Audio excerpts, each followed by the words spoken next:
বর্গির হাঙ্গামার দরুন দেশি লোকেরা দলে দলে কলকাতায় ছুটে এলেন। কেউ কেউ উত্তরবঙ্গে, কেউ কেউ আবার পূর্ববঙ্গেও পালালেন। সেসব দিকে যারা গেলেন তারা আর ফিরলেন না। কেন ফিরবেন? সেখানে খাওয়া দাওয়ার কোনোই কষ্ট নেই। মাটিতে এক কোপ বসালেই গোলায় ধান ভরে ওঠে। তরি তরকারি, মাছ, দুধ, ঘি প্রচুর।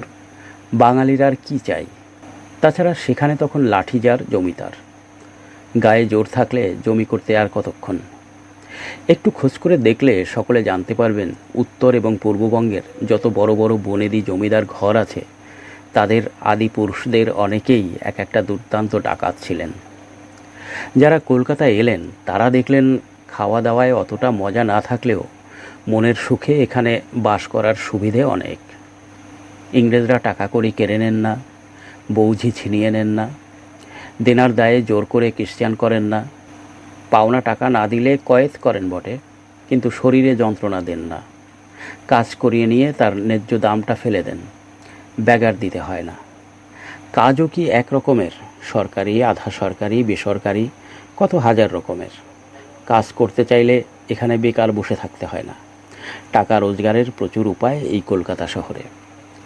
বর্গির হাঙ্গামার জন্যে যেসব দেশি লোক কলকাতায় এলেন, ইংরেজরা তাদের খুব সমাদরে গ্রহণ করলেন। আদরের মাত্রাটা কিন্তু যেন একটু বাড়াবাড়িই রকমের, খানিকটা যেন লোক দেখানো মতন।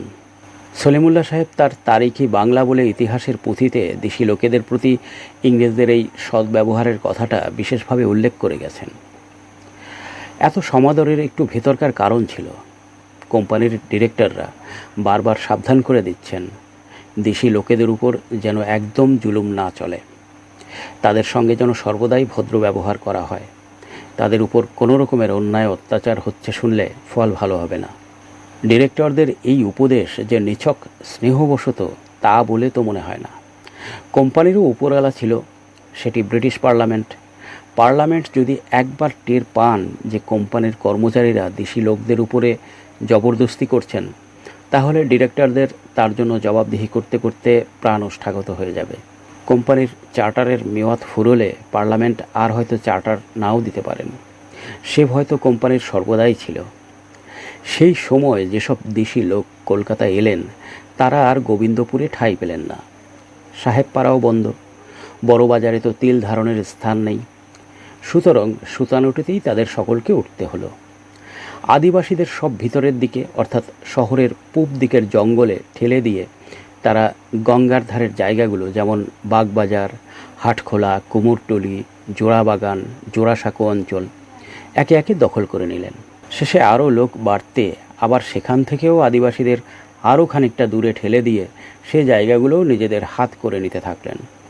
এতে ইংরেজদেরই সুবিধে হলো। প্রায় মারাঠা ডিস পর্যন্ত তারা সহজেই লোকের বসতি পেয়ে গেলেন। দেশি লোকেরা তখনও দেশিপাড়ায় পাকা বাড়ি তোলেননি। তারা তখনও পরিষ্কার ধরতে পারেননি ইংরেজদের শক্তি কতটা। তারা কি দুদিনের জন্য এদেশে এসেছেন? অসুবিধে বুঝলে কি তৎক্ষণাৎ সরে পড়বেন? তাছাড়া পাকা বাড়ি তুলতে গেলে তখন সরকারি অনুমতি আনিয়ে নিতে হতো। আবার পূর্ব সংস্কারবশত লোকে মনে এও ভয় ছিল যে পাকা বাড়ি তুললে টাকা হয়েছে মনে করে কে কখন কুনজর দিয়ে বসে। এর উপরে চোর ডাকাতের ভয় তো ছিলই।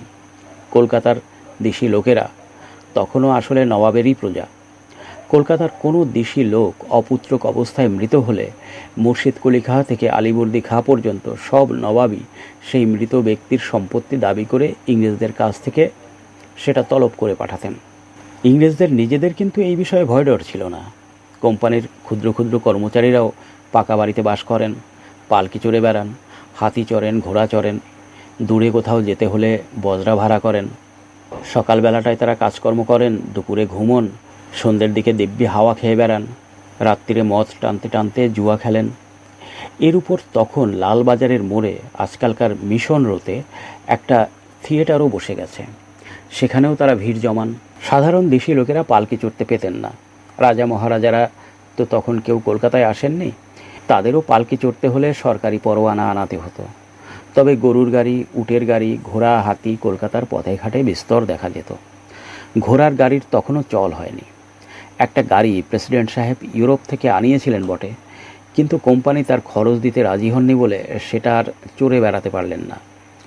1727 সালে মুর্শিদ কুলি খাঁর মৃত্যু থেকে 1756 সালে সিরাজউদ্দৌলার কলকাতা আক্রমণের আগে পর্যন্ত শহর এত বেড়ে গিয়েছিল, এমনি তার সুশ্রী চেহারা হয়েছিল যে তাকে আর চেনা যায় না। পুরনো শহর ঘিরে অর্থাৎ চিতপুরের রাস্তার পশ্চিম অংশটায় অনেকগুলো ছোট বড় রাস্তা হয়ে গেছে। তখন মারাঠা ডিস পর্যন্ত লোকের বসতি হওয়ায় বন জঙ্গল কাটিয়ে সেদিকেও আবার নতুন নতুন রাস্তাঘাট হতে লাগলো। সাহেব পাড়াটা তখনও ডালহৌসি স্কোয়ারের চারধার ঘিরে। চৌরঙ্গি অঞ্চল তখনও ঠিক সাহেব পাড়া হয়নি, তবে কিছু কিছু ইংরেজ সেদিকেও বাগান বাড়ি করে উঠে যাচ্ছেন, এও দেখা যাচ্ছে। বালিগঞ্জ, আলিপুর, টালিগঞ্জ তো আমাদেরই ছেলে বয়সে জঙ্গলে ভরা দেখেছি। অনেকে সরকারি রাস্তা, ড্রেন, খানা গাপ করে নিয়ে নিজের নিজের বাড়ির কম্পাউন্ড করে নিয়েছেন। কলকাতার কাউন্সিল জমিদারকে হুকুম করলেন, সব জায়গাগুলো পাট্টার সঙ্গে মিলিয়ে দেখো, কোনখানে কোনখানে জমি বেদখল হয়েছে। সেসব জায়গার কম্পাউন্ড দেয়াল ভেঙে ফেলে দিয়ে আবার রাস্তাটি, ড্রেন, ব্রিজ পূর্বের মতন ঠিকঠাক বসিয়ে দাও। লোক বাড়তে বাজারও অনেকগুলো বেড়ে গেল। উত্তর দিকে বাগবাজার, শোভাবাজার, হাটখোলা বাজার, চার্লস বাজার, শ্যাম বাজার, মাঝখানে নতুন বাজার, ধোবা বাজার, বড় বাজার, লাল বাজার, পূর্ব দিকে ঘাসতলা বাজার, জান বাজার, জন সাহেবের বাজার, দক্ষিণে বেগম বাজার। এর থেকেই বোঝা যাচ্ছে যে লোক সংখ্যা কত বেড়ে গেছে। 1752 সালে হলওয়েল সাহেব তখন কলকাতার জমিদারি সংক্রান্ত এক রিপোর্ট দাখিল করেন। তাতে বলেছেন সে সময় শহরে 4 লাখ লোক, কিন্তু হলওয়েল সাহেব যেখানে যা কিছু উক্তি করে গেছেন তার প্রায় সবই অত্যুক্তি।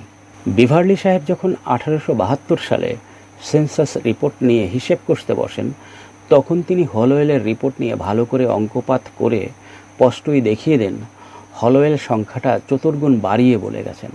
অর্থাৎ শহরের লোক সংখ্যা তখন কিছুতেই 1 লাখের বেশি হতে পারে না। পাট্টা যা দেওয়া হয়েছিল তার থেকে দেখা যাচ্ছে শহরের বাস্তু জমির পরিমাণ বেড়ে গিয়ে 9,255 বিঘায় দাঁড়িয়েছে। কাঁচা পাকা সব রকম মিলিয়ে বাড়ির সংখ্যা 14,718 খানা। লোক বাড়তে শহরের জমির আদায় খাজনা বেড়ে গিয়ে কিন্তু সত্যি সত্যি চতুর্গুণ হয়েছিল।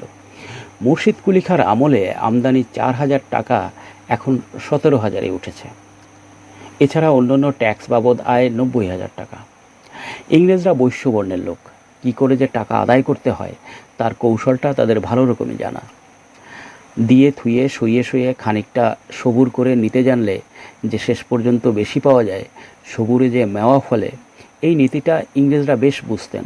এই জন্যে তারাই এদেশ থেকে সবচেয়ে বেশি পেয়ে গেছেন। নবাব বাদশারা, রাজা মহারাজারা একদম চেঁচে পুচে নিতেন বলে ওই একবারই যা কিছু পেতেন।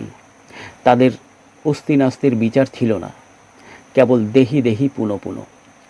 কলকাতার লোকেরা হাসি মুখে গুনে গানতে ট্যাক্স দিতেন, কারণ সেটা তারা স্বচ্ছন্দে দিতে পারতেন। দরকার হলে আবার তার থেকে রেহাইও পেতেন। তাছাড়া ট্যাক্সের বদলে ইংরেজরা কলকাতা শহরে অনেক সুখ সুবিধে এনে দিয়েছিলেন। আর একটা কথা, ইংরেজদের এই ট্যাক্সে বাজ বিচার ছিল না, সবাইকে ঠিক একই রকমের ট্যাক্স দিতে হতো। মুসলমানি মতে কাফেরদের জন্য দ্বিগুণ ট্যাক্স, সুতরাং সেটা ভালো মনে কোনো হিন্দুই কখনো দিতে চাইতো না। ব্যবসার মাসুলও হিন্দুদের পক্ষে ডবল। মোট কথা 1752 সাল থেকেই এই শহরের চেহারা ক্রমশ বর্তমানকালের রূপ ধারণ করতে আরম্ভ করেছে। কিন্তু শহরের সত্যিকারের উন্নতি 1900 শতাব্দী থেকে। সেটা আমার বক্তব্য বিষয় নয়, তবে সেটা জানবার মতন একটা বিষয় বটে। ক্রমশ কলকাতাতেও একটু একটু করে একটা দেশি সমাজের পত্তন হতে চলল। তখনও সে সমাজ ভালো করে দানা বাঁধেনি, পদ্মপত্রের জলের মতন টলমল করছে। তাই তার চেহারাটা স্পষ্ট ধরা যাচ্ছে না। কেবল এইটুকু নির্ভয়ে বলা যেতে পারে, সেই সমাজের ভিত্তি আর যার উপরেই প্রতিষ্ঠিত হোক না কেন, বর্ণাশ্রমের উপর যে মোটেই নয় তাতে কোনো সন্দেহ নেই।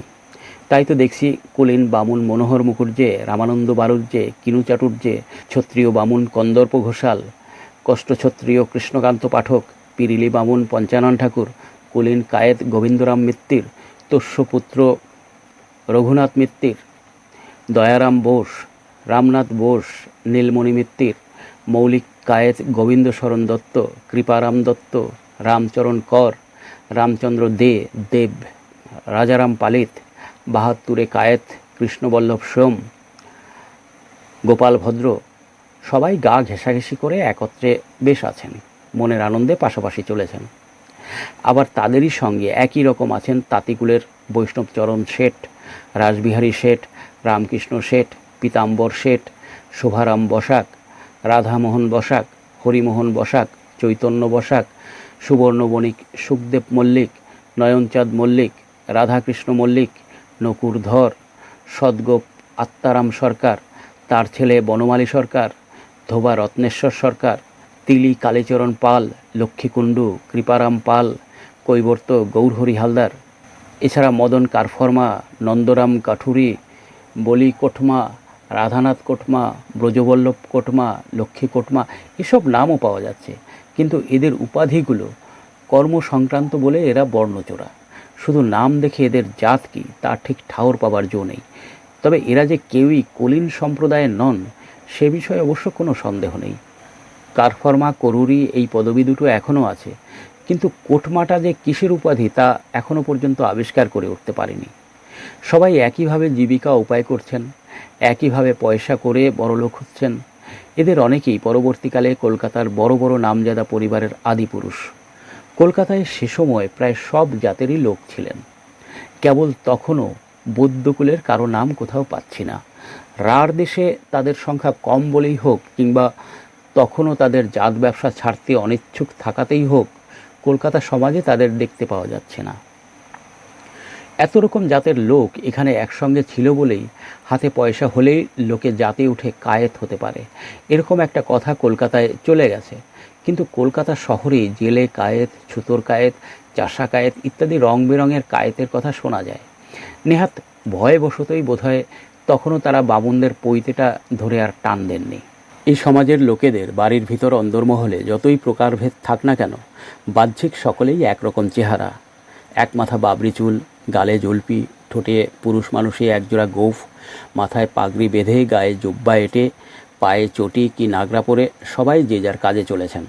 কাজে গিয়ে একই নিয়মে কাজ করে যাচ্ছেন, জীবিকা উপার্জন করছেন। সমাজটা আসলে বাঙালি হিন্দু সমাজ। কিছু পশ্চিমা হিন্দুরাও এই সমাজে আছেন, কিন্তু তখনও মুসলমান এই সমাজে আসেননি। কলকাতায় কজন মুন্সি, কারিগর আর ভৃত্য শ্রেণীর মুসলমান ছাড়া অন্য মুসলমানরা তখনও যাযাবর। পশ্চিমাদের মধ্যে উমিচাঁদ তখন বেশ বেড়ে উঠেছেন। উমিচাঁদ শিখ সম্প্রদায়ের লোক, লাহোরের আদিবাসী। কলকাতায় এসে প্রথমে তিনি শেঠদের বাড়িতে গোমস্তাগিরি করে কাজে হাত পাকান। তারপর শেঠদেরই হটিয়ে দিয়ে নিজেই ইংরেজদের বড় দালাল হয়ে বসলেন। অনেক কাজেই বাঙালিরা প্রথম পথ দেখান, কিন্তু শেষে দেখি অন্য প্রদেশের লোকেরা সেটা আস্তে আস্তে নিজেদের একচেটে করে নেন। এই ব্যাপারটা অনেক দিন ধরেই কলকাতায় চলে আসছে। তবে উমিচাঁদকেও বেশি দিন বড় দালাল থাকতে হলো না। যেই একটু প্রতিষ্ঠা লাভ করলেন অমনি কাজে ঠকবাজি শুরু করে দিলেন। মালের যা নমুনা দেন তার সঙ্গে যোগান দেওয়া মালের অনেক তফাৎ হতে লাগলো, দামও বাজার দরের চেয়ে চড়া। এইসব দেখে ডিরেক্টররা 1753 সালে হুকুম দিলেন, দালালির পদ উঠিয়ে দাও, কি বড় কি ছোট। তার জায়গায় ইংরেজরা গোমস্তা রাখলেন। গোমস্তার হাত দিয়ে মফস্বলের আড়তে টাকা পাঠান, গোমস্তারাই দাদন দেন, আর সেখান থেকে মাল কিনে কলকাতায় চালান দেন। এতে উমিচাঁদের বিশেষ কিছু এসে গেল না। তিনি তখন কোটিপতি। ব্যবসা ছেড়ে তিনি পলিটিক্সে নেমে পড়লেন। তবে হাতের কাছে বড় রকমের কোনো দাও এসে পড়লে সেটাকে কখনো ছাড়তেন না। যে বাঘ একবার মানুষের রক্তের স্বাদ পেয়েছে সে কি আর মানুষ খাওয়া ছাড়তে পারে? কিন্তু পলিটিক্সে নেমে উমিচাঁদকে যে কীরকম নাকানি চুবানি খেতে হয়েছিল সেটা খানিক পরেই শুনতে পাওয়া যাবে। ইংরেজদের এত কাছাকাছি থেকে এই দেশি সমাজের লোকেরা যে ইংরেজি শিখতে পেরেছিলেন তা নয়। কাজ কারবার চালাবার জন্য ইংরেজি শেখবার প্রয়োজন তখনও আসেনি। বরঞ্চ ডিরেক্টরদের উপদেশ মতন ইংরেজরা নিজেরাই কিছু কিছু করে দেশি ভাষা শিখে নিতেন। শুধু শেখবার জন্য, কেবল জ্ঞানের খাতিরে কিছু শিক্ষা করা সেই যুগের ধর্ম ছিল না। বাংলা পাঠশালায় তো একটু বর্ণপরিচয় করানো আর অল্প লিখতে শেখানো হতো, তারই সঙ্গে খানিকটা শুভঙ্করী আঁক, তাই যথেষ্ট ছিল। প্রাচীন হাতের লেখা যে কোনো পুঁথি দেখলে বুঝতে পারা যায় রশ্মি দীর্ঘি সত্যনত্ব জ্ঞান বাঙালির তখনও হয়নি। সংস্কৃত টোলে শিক্ষা দেওয়া হতো কতকটা ব্যাকরণ, খানিকটা কাব্য, দু চার পাতা স্মৃতি, আর ন্যায়ের চুলচেরা সূক্ষ্মাদপি সূক্ষ্ম প্রচুর কূটতত্ত্ব। অন্য শিক্ষা দেবেই বা কে? তখন না আছে গুরু, না আছে পাঠ্যপুস্তক। ইংরেজরাও যারা সেই সময় এদেশে আসতেন তাদের নিজেদেরই যে বিশেষ কিছু শিক্ষা দীক্ষা ছিল তা বলে তো মনে হয় না। সুতরাং তারা অপরকে আর কী শিক্ষা দেবেন? এক টাকা রোজগারের ফিকির, তার সেটার কৌশল তারা দেশি লোকেদের ভালোভাবেই শিখিয়ে দিয়েছিলেন। দেশি লোকেরা কলকাতায় বেশ মনের আনন্দে রয়ে গেলেন। তারা দিব্যি টাকা রোজগার করছেন, তাদের ধর্মকর্মেও কেউ বাধা দেয় না। দোল, দুর্গোৎসব, চড়ক, রথযাত্রা, রাস সবই বেশ চলছে, তাতে কেউ কিছু বলে না। উল্টে দেখা যাচ্ছে তখনকার ইংরেজরাও ওসব আমোদ উৎসব দাঁড়িয়ে দেখছেন। কোথাও সতীদাহ হচ্ছে শুনলে মজা দেখবার জন্য সেখানে ছুটছেন।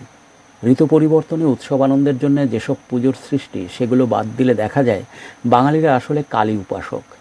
কালী পুজোই আমাদের আসল পুজো। 18 শতাব্দীতে কলকাতার নানা স্থানে বহু কালী মন্দির গড়ে উঠল। মন্দিরগুলো কিন্তু একেবারেই সাদামাঠা, তার কোথাও কোনো শ্রীছদ্ম নেই, কোনো রকমের একটু কারিগরি নামগন্ধও তাতে ছিল না। কলকাতার যেসব রাজমিস্ত্রিরা ইংরেজদের কোঠাবাড়ি তুলত, তাদের দিয়েই বোধহয় এইসব মন্দির উঠানো হয়েছিল। ইংরেজদের কাছ থেকে তারা কেবল কতগুলো পুরনো গ্রিক স্টাইলের অনুকরণে মোটা মোটা থামই বানাতে শিখেছিল, আর কিছু না। সারা 18শো শতাব্দী ধরে এইসব কালী মন্দিরে অমাবস্যার ঘুরঘুরটি রাত্রিরে প্রায় নরবলি হচ্ছে, পড়ে দেখতে পাচ্ছি। কালী পুজোর প্রভাব কলকাতায় এত ছিল যে এখানকার ইংরেজ বাসিন্দারাও তখন কালীঘাটে পুজো পাঠাতেন। এমনকি আজকাল আমরা যেমন মামলা মোকদ্দমা জিতলে কিংবা অন্য কোনো কাজে সিদ্ধি লাভ করলে নানা উপাচারে কালী পুজো দিই, তেমনি কোম্পানি বাহাদুরও রাজ্য জয় করে, শত্রু নিপাত করে কালীঘাটে পুজো পাঠাতেন। ফিরিঙ্গিরা তো বউবাজারে এক কালী মূর্তির প্রতিষ্ঠাই করেছিলেন, এখনও তার নাম ফিরিঙ্গি কালী। শুধু কালী পুজো কেন, কোম্পানির নিজের খরচায় পুজোরি বামুন ডাকিয়ে সরস্বতী পুজো, গণেশ পুজো, বৃষ্টি না হলে বৃষ্টি আনাবার পুজো ইত্যাদি হরেক রকমের পুজো করাতেন। তখনও তো মিশনারিরা এদেশে আসেনি, কে এর বিরুদ্ধে প্রোপাগান্ডা করবে? আর তখনও ইংরেজদের সঙ্গে দেশি লোকেদের রাজা প্রজা সম্বন্ধ হয়নি। তারা মনের আনন্দে এইসব পুজো আচ্চা উৎসবে মাততেন। হিন্দুদের পুজোর গড়ের বাদ্যি পাঠিয়ে দিতেন, আর মুসলমানদের মহরমেও ব্যান্ড বাজাতেন। কলকাতার এদেশি সাধারণ লোকেরা রামায়ণের গান, মহাভারতের কত কথা শোনেন, বৈষ্ণবরা হরি সংকীর্তন করেন, কিন্তু নতুন পয়সাওয়ালা বড় লোকদের শুধু এতেই মন ওঠে না। পয়সা রোজগারের ফিকিরে সারা দিন ঘুরতে ঘুরতে তারা বড়ই ক্লান্ত হয়ে পড়তেন। ধর্মকথায় সেই ক্লান্তি দূর হতো না, তাই তাদের অবসর সময়ে বিলাস ছিল আদিরসাত্মক কবিগান শোনা। আদিরস ছাড়া অন্য কোনো রসে মজা পাবার মতন জ্ঞান গম্যি যে তাদের ছিল, তা তো মনে হয় না। তখনও কিন্তু কবির লড়াইয়ের সৃষ্টি হয়নি, সে আরও পরে। দুপক্ষ না হলে কি লড়াই জমে? তখন কবিগানের গগনে গোজলা গুই একশচন্দ্র, তিনি আর তার 3 চেলা রঘুনাথ দাস, লালু নন্দলাল, রামজি দাস, এরা মিলে গান বাঁধতেন। সেই গান গেয়েই আসর গরম করতেন।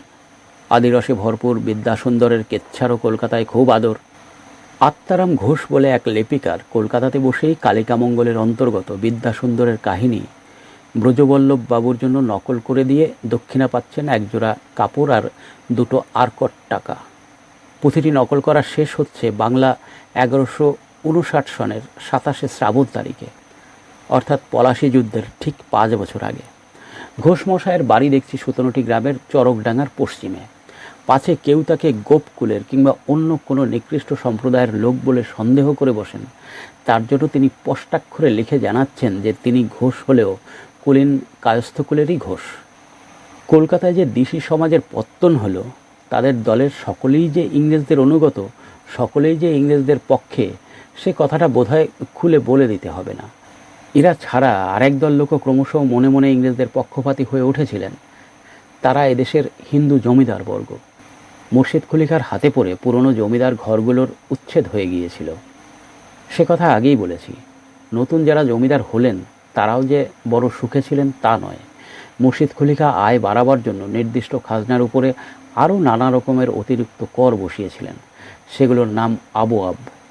একেই মানুষের সরাসরি বা ডিরেক্ট ট্যাক্স দিতে বরাবরই নারাজ, তার উপর এই রকমের জবরদস্তি ট্যাক্স। সেই ট্যাক্স আবার নিতান্তই একতরফা, তাতে শুধু দিতেই হয়, বদলে কিছুই পাওয়া যায় না, কেবল নেওয়া। দেওয়ার কোনো বালাই নেই, তাও কথায় কথায় নতুন নতুন রকমের। সুজাউদ্দিন খাঁ আর আলীবর্দী খাঁর আমলে জমিদারদের উপর শারীরিক অত্যাচার অনেক পরিমাণে কমে গেলেও তারা এই আবওয়াবের হাত থেকে নিষ্কৃতি পাননি, বরঞ্চ সেগুলো সংখ্যায় এবং পরিমাণে আরও বেড়ে গিয়েছিল। আমাদের দেশে কোনো জিনিস একবার ঢুকলে তো আর সহজে বেরোতে চায় না। এতে গরিব প্রজাদের দুর্গতির এক শেষ। জমিদাররা নিজেদের আবওয়াব দিতে চান না, কিন্তু সেটা প্রজাদের কাছ থেকে আদায় করে নিতে তাদের কিছুমাত্র দ্বিধাবোধ নেই। আরও একটা ব্যাপার সেই সময় ঘটেছিল।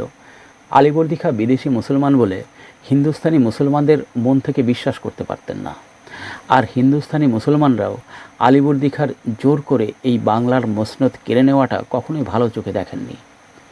আলীবর্দী খাঁ সেই জন্যে অনেক হিন্দুদের সরকারি কাজে ভর্তি করে নিয়েছিলেন, কিন্তু সেই সব কর্মচারী যে মনে প্রাণে আলীবর্দীর খুব অনুগত ছিলেন তা বলে মনে হচ্ছে না, কারণ তখন বাংলাদেশের উচ্চ শ্রেণীর যাবতীয় হিন্দুদের মনে নবাব বাদশাহ আর মুসলমান রাজপুরুষদের উপর বিষম বিতৃষ্ণা এসে গিয়েছিল, ফলে তাদের দৃষ্টি ইংরেজদের প্রতি রইল। এইসব অনুগত আশ্রিত লোকেদের নিয়ে ইংরেজরাও বেশ সুখেই কলকাতায় বসবাস করতে লাগলেন। কলকাতার গোড়াপত্তনের কথা এই পর্যন্তই। এরপর যুদ্ধ যুদ্ধ যুদ্ধ যুদ্ধ, কেবলই যুদ্ধ।